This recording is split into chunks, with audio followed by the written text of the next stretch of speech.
A quiet afternoon in a billionaire's penthouse turns into a race against time when the household maid notices something everyone else missed.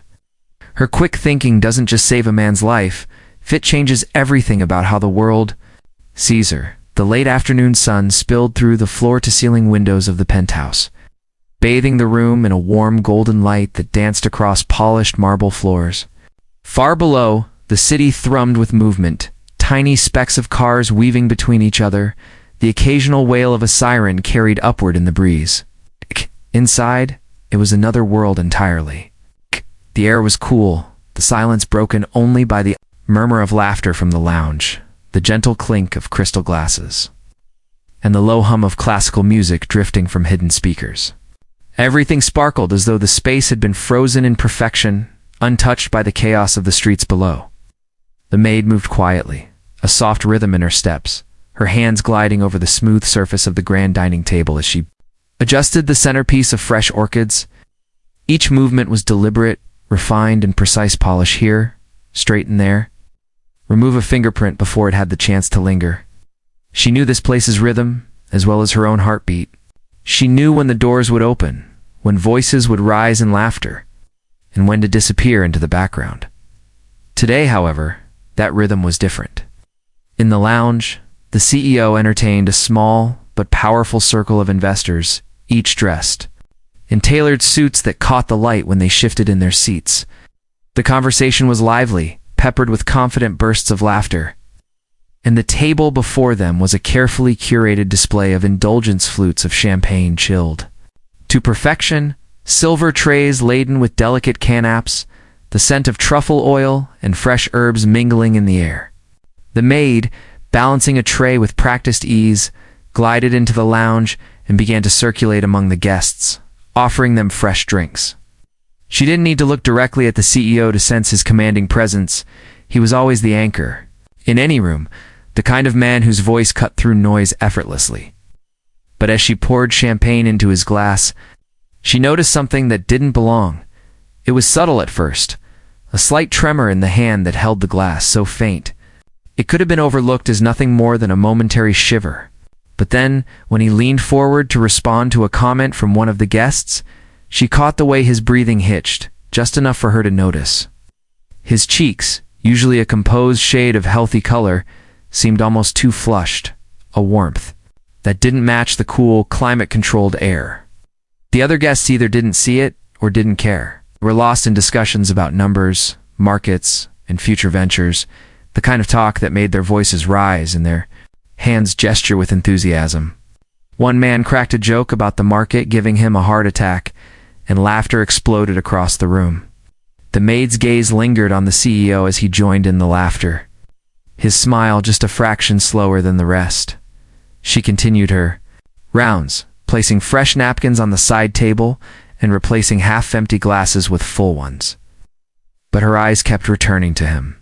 She saw the way he shifted slightly in his seat, as if searching for comfort, and how his hand would occasionally press against the edge of the table as though steadying himself. No one else seemed to notice. Perhaps they saw only the strong, unshakable leader they expected, not the small cracks forming in his composure. When she passed by again, carrying a tray of fresh hors d'oeuvres, she caught sight of a bead of sweat forming at his temple. It was gone a moment later, dabbed away with a handkerchief, but it stayed with her. Her mind flickered through possibilities.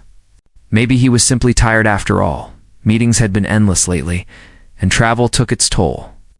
Perhaps it was just the champagne on an empty stomach, or the heat from the sun streaming through the glass. Oh, she told herself it wasn't her place to think about it, not her place to notice, yet her instincts nodded her. She had been in this penthouse long enough to know the patterns, not just of the household but of the man himself. And today, those patterns were wrong. The small signs, the tremor, the flush, the shallow breaths were like pieces of a puzzle, forming a picture she didn't want to see. She moved to the far side of the room, ranging an untouched plate on the buffet table, giving herself a moment to think. Should she say something? To whom? And what would she say? That she, the maid, believed something was wrong with the most powerful man in the room? She could already hear the polite dismissal, the smile that didn't reach the eyes, the assurance that everything is fine. She told herself again. Her job was to keep the place immaculate, to remain invisible unless needed, to ensure the guests wanted for nothing. But her hands stilled on the tray she was holding, her mind circling the same thought. If something was wrong, and she did nothing, she would never forgive herself. The CEO was speaking again, leaning back now, but his voice faltered for just a second, forcing him to clear his throat before continuing. A few guests chuckled at what they thought was simply a slip in delivery, but she heard something else in it: a weight, strain, as if each word cost more effort than it should. She saw his fingers tighten around the stem of his glass, his knuckles paling. The tremor was there again, more visible now that she was looking for it. She stepped closer, offering another tray, her eyes quietly studying him. He gave her a brief nod of thanks, lifting a canap, but setting it back down without taking a bite. His attention returned to the conversation, but his focus seemed split, as though a part of him was concentrating on something else entirely. She noticed how he shifted again in his chair, his movements just slightly slower, more deliberate. The laughter around him continued, the air thick with the scent of wine and success. Yet to her, the room felt charged with something else in undercurrent no one else could feel. As she moved toward the kitchen, her thoughts churned. She replayed every detail she had seen, testing it against reason, trying to convince herself it was nothing. But the image of his flushed face and unsteady hand stayed with her, pressing against her mind like a warning bell. She paused in the doorway, glancing back over her shoulder at the group. There he was, at the center as always, his voice deep and confident, his gestures measured. To anyone else, it was a flawless performance. But she saw the truth behind it, and the truth unsettled. Her eyes narrowed, the decision not yet made, but the awareness fully awakened. She didn't know what was coming, but she knew she would keep watching every movement, every breath, because something in her gut told her this was not just another business meeting. This was the start of something that could change everything. She lingered in the doorway for a moment longer, watching the conversation ripple around the low table in the lounge. The CEO was speaking now with more animation, his deep voice resonating in the high-ceilinged room. But she caught the faintest hitch in his words, as if he were pushing through something invisible. The laughter of the guests masked it, but to her, it was clear as day. She took a breath and decided she couldn't keep quiet. She slipped around the edge of the room until she found the senior assistant, a sharp-eyed woman in an immaculate suit who was leaning against the bar with a tablet in hand. Keeping her voice low so as not to draw attention, she said she was concerned about the boss. The assistant's eyes flicked up, brows narrowing slightly, as if she hadn't expected to be addressed at all. "He's fine," she said with the tone of someone accustomed to ending conversations before they began. "Just tired. It's been a long week. No interruptions, please." She smiled tightly and turned her attention back to her screen, dismissing the maid without another thought. The words sat heavy in her chest as she returned to her duties, but her eyes kept returning to him.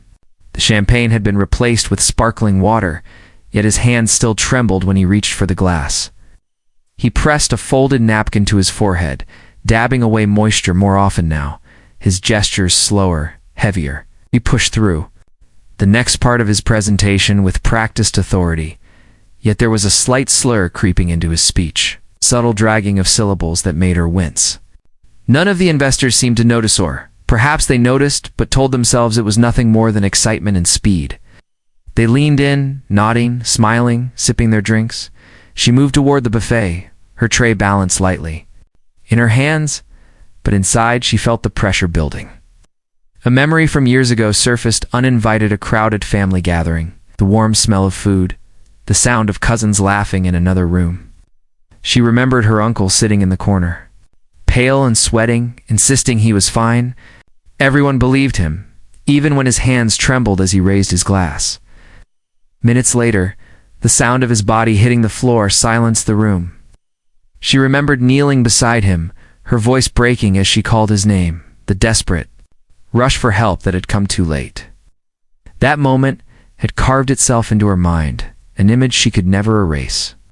And now, Here she was again, watching someone display the same quiet signs while everyone else looked the other way. Her heart pounded with the urge to do something, anything. She caught the head of security standing near the far wall. Tall and broad-shouldered, his eyes scanning the room with detached vigilance. She approached, keeping her tone respectful, and told him what she had noticed. The irregular breathing, the change in skin tone, the way his speech seemed slightly off. Listened politely, his expression unreadable, and then gave a small shake of his head. Under constant medical supervision, he said, as though that settled the matter. We know exactly what we're doing, but thank you. His voice was calm, his stance unshaken, as if her words were no more urgent than a request for fresh towels. She stepped back, frustration prickling at the edges of her composure. The conversation behind her swelled again, the sound of laughter rising above the soft background music. She looked back toward the CEO and saw him shift in his seat, his hand drifting subtly toward his chest. It was quick, just the press of a palm against the fabric of his jacket, but it was enough to make her stomach tighten. He withdrew the hand almost immediately, sitting a little straighter as though nothing had happened, and glanced around to be sure no one had noticed. But she had. She noticed everything now, the way his breaths came shorter between sentences, the faint crease between his brows when he thought no one was looking, the slight stiffness in his movements. The guests saw a confident, commanding figure leading a conversation worth millions. She saw a man quietly fighting something his body was warning him about. She realized then that she was done waiting for someone else to step in. If no one was going to listen, if every polite warning was going to be brushed aside, then she would act on her own. She didn't yet know how or when, but she felt the decision settle inside her like a weight, firm, immovable, and certain. The conversation in the lounge carried on as though nothing had changed. But for her, the room was no longer a place of idle service. It had become a watchtower. She would not take her eyes off him again. The presentation had been rolling forward smoothly, the CEO's voice carrying over the polished conference table, the city lights beginning to glow through the glass walls behind him as dusk settled in. He was midway through, outlining the next quarter's projections, his hand tracing confident arcs in the air, when it happened. The words seemed to catch in his throat, his sentence breaking off in an uneven pause. His other hand gripped the edge of the table, knuckles whitening, and for a fraction of a second, his body swayed.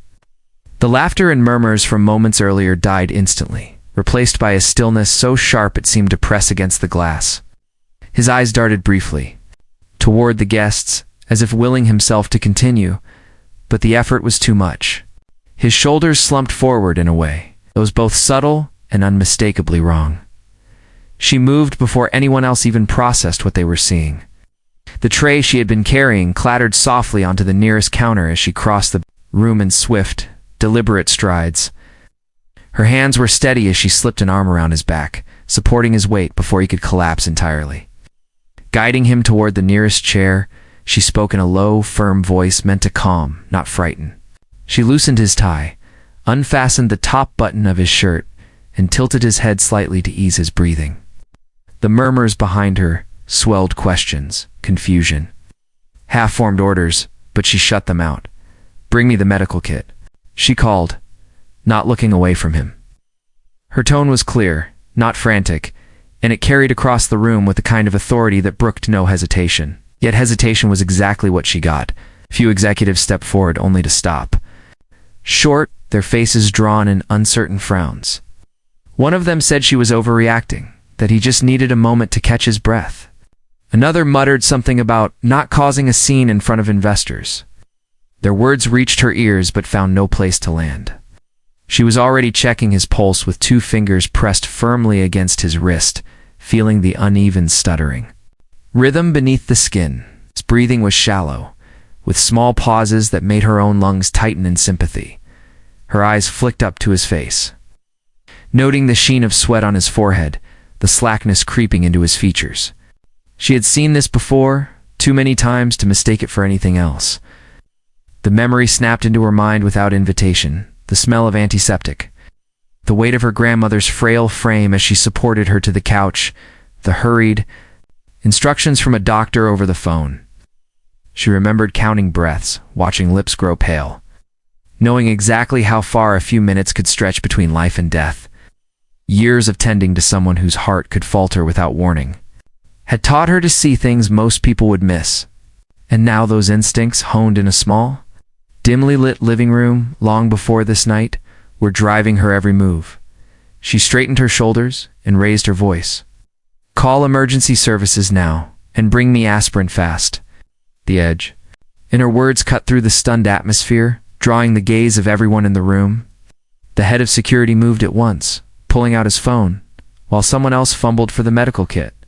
She adjusted the CEO's position, making sure his back was supported and his legs slightly elevated to improve circulation. When he tried to lift a hand as though to push himself upright, she pressed her palm gently against his shoulder, her voice firm but calm. "Don't move. Just breathe." Oh. The seconds stretched endlessly, the ticking of the antique wall clock loud enough to mark each one.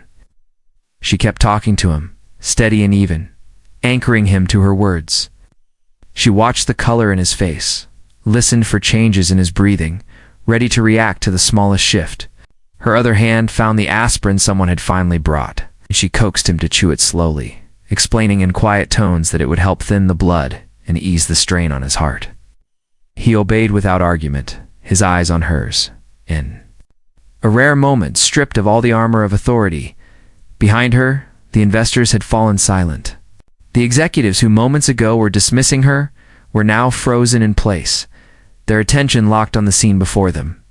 Security personnel had moved discreetly to clear a path to the door, and the faint wail of sirens began to thread its way into the room, growing louder with each passing second.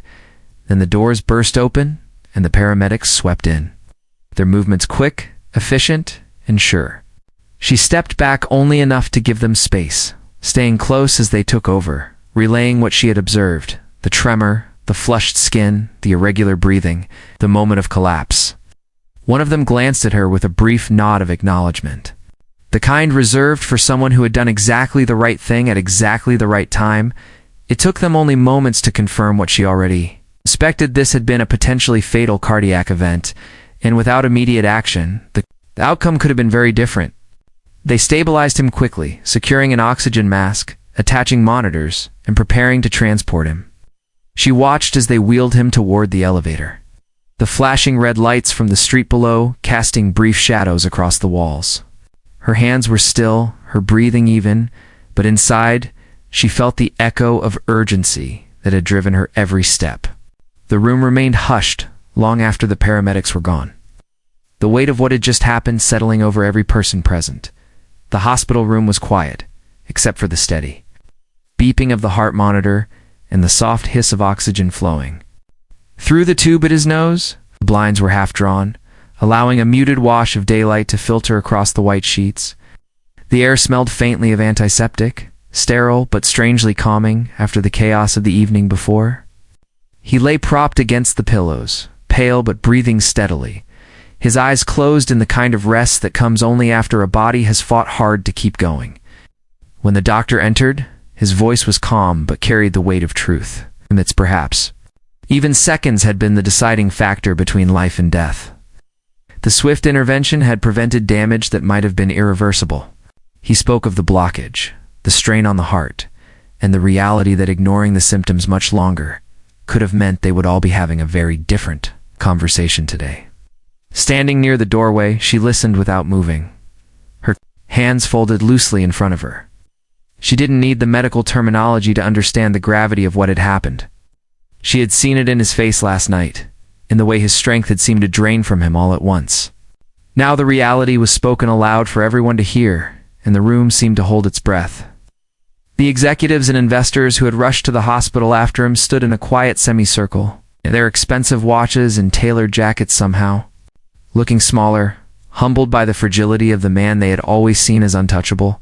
One by one, their eyes found her not with the dismissive glances from before, but with something heavier, something that felt almost like gratitude and a faint trace of shame. They approached her in soft voices, some with words of thanks, others with awkward attempts to acknowledge that they had been wrong to wave off her concern. One investor, a silver-haired man with a voice that usually carried like a command, I looked her in the eye and said simply, "You saved him." She gave a small nod in return, neither denying nor claiming the title. For her, it hadn't been about titles or recognition. It had been about doing what needed to be done when no one else would. Later, when the others had stepped out to take phone calls or speak to the doctors, he asked for her. His voice was weaker than she had ever heard it, stripped of the booming confidence that usually filled a room, but it was steady. She stepped closer to the bed, and his gaze found hers. "I should have listened to my body," he said quietly. "I've been feeling those pains for weeks, maybe longer. I thought I could just push through it. That's what I've always done." His eyes dropped for a moment, then lifted again. "If you hadn't acted when you did," he let the sentence hang there, unfinished but clear. His hand, still wrapped in a hospital band, reached toward hers. She hesitated only briefly before placing her hand gently over his. The grip was not strong, but it carried what a silent exchange of trust, of acknowledgement that they would both remember long after he walked out of this place. Word of what had happened spread quickly. By the next morning, headlines were beginning to appear on local news sites. Penthouse employees' quick thinking saved CEO's life. Some were more sensational than others, painting her as a hero, a woman who refused to stay silent in the face of danger. She avoided reading them. The calls started coming to the Penthouse Anyway reporters, asking for interviews, charities inviting her to events. She politely declined each one. She had no interest in turning what had been a life-and-death moment into a performance. Yet even without seeking it, the ripple effect reached her life in quiet, tangible ways. Within the household, her presence was different now. The same people who had once looked past her now stopped to speak to her, asking her opinion on small matters, listening when she answered. The senior assistant who had dismissed her so quickly before now met her eyes and thanked her every time they crossed paths. Security treated her as if she were part of their own team. Even the rhythm of her days felt changed, not in the work itself, which she still carried out with the same care and precision, but in the way people moved around her, no longer seeing her only as part of the background. When he finally returned home from the hospital weeks later, she was there to greet him at the door, standing beside the others. Gave her a nod that was both formal and personal, a small smile pulling at the corner of his mouth. She returned. The gesture then quietly stepped back into her work, letting the attention fall elsewhere. She wasn't looking for a spotlight. She had done what she did because it was the only thing she could live with doing in the days that followed. The penthouse returned to its polished rhythm, the glass gleaming under her care, the orchids blooming in their vases, the hum of the city drifting in through the windows. But there was a new thread woven into that rhythm now, an unspoken respect, a quiet understanding that in the moment when it mattered most, she had been the one to see clearly and act. Late one evening, after the last guest had left, and the lights of the city flickered like a sea of stars below, she stood at the grand dining table, running a soft cloth over its surface. The skyline shimmered in the polished glass, a perfect reflection of the world outside. Her eyes lingered on it for a moment, steady and unblinking, as if seeing not just the city, but the fragile, fleeting nature of everything it held. She didn't think of herself as a hero. She thought of herself as someone who had simply refused to look away when it would have been easier to do so, and that she knew now could make all the difference in the world.